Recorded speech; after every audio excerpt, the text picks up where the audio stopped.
La cité Tunkalafia pour la diaspora malienne à Banankoroni. Vous résidez à l'étranger, vous souhaitez faire partir du projet de la nouvelle cité moderne de Tunkalafia à Banankoroni, envoyez rapidement votre demande de réservation par WhatsApp au 00336 41 94 03 80 ou au 00336 77 83 04 14. La cité moderne Tunkalafia sera composée d'une vingtaine de maisons individuelles sur des parcelles de 300 mètres carrés, des appartements, des espaces verts, des aires de jeu pour enfants, salles de sport, etc. Le tout sur 1 hectare de terrain clôturé.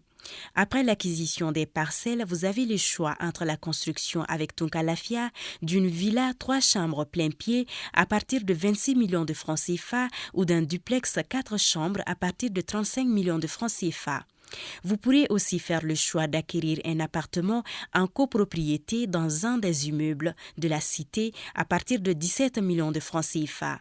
La parcelle de 300 mètres carrés est au prix de 4 500 000 francs CFA, payable en une seule fois ou sur 12 mois ou 18 mois. Le plan de financement de la construction se fera par la suite, soit en individuel, soit dans un groupe de tontines de construction Tunkalafia.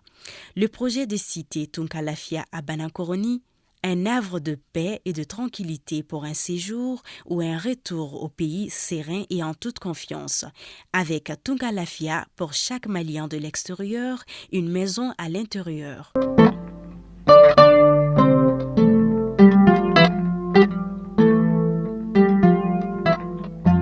Lundi 7 novembre 2022, c'est toujours un plaisir de vous retrouver. Bienvenue dans ces flashs d'informations.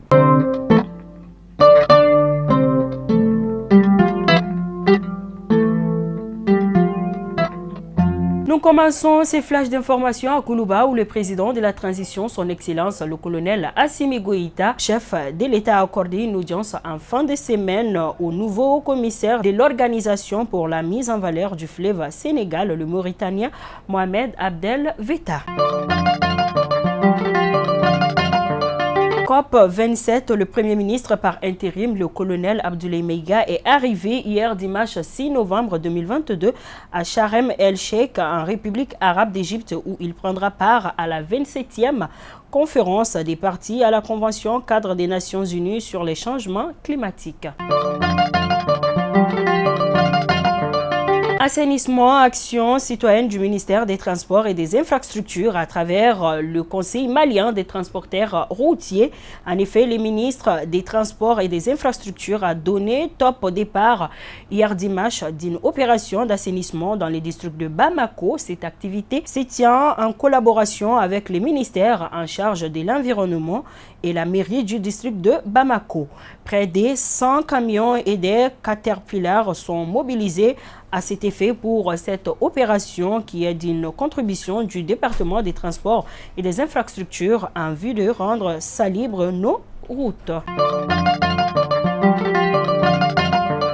Suite au refus des paiements des 6 mois de salaire, le comité syndical des travailleurs de l'APECAM vient à travers la présente déposer un préavis de grève de 72 heures allant du 16 au 18 novembre 2022 renouvelable.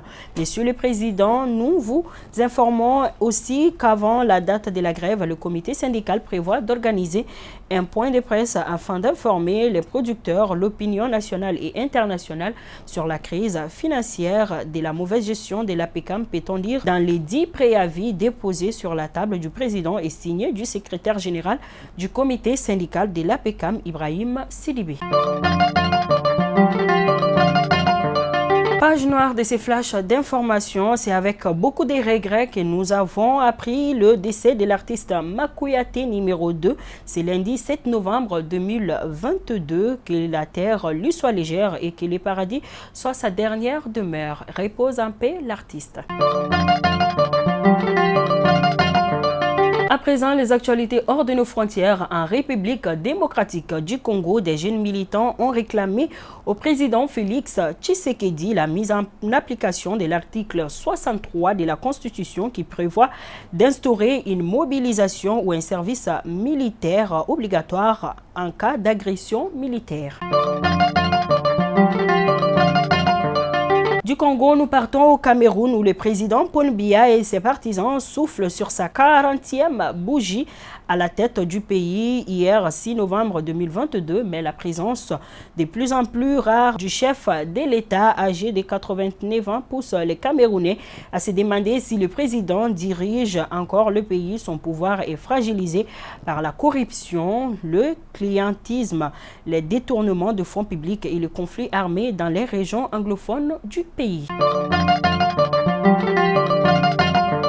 Et nous clôturons ce flash d'information en Russie où Vladimir Poutine a signé vendredi un amendement à la loi permettant la mobilisation partielle pour recruter les citoyens condamnés pour meurtre, vol, braquage ou trafic de drogue, sans exclure les coupables d'atteinte à l'intégrité sexuelle des mineurs de terrorisme. Fidèles abonnés de Mali Kunafoni, c'est toujours un plaisir de vous informer. C'était donc là votre flash de ce lundi 7 novembre 2022. Je vous donne rendez-vous demain pour une autre édition. D'ici là, portez-vous bien. Que Dieu bénisse les Maliens et qu'il protège nos femmes. Bon début de semaine à tous. Merci.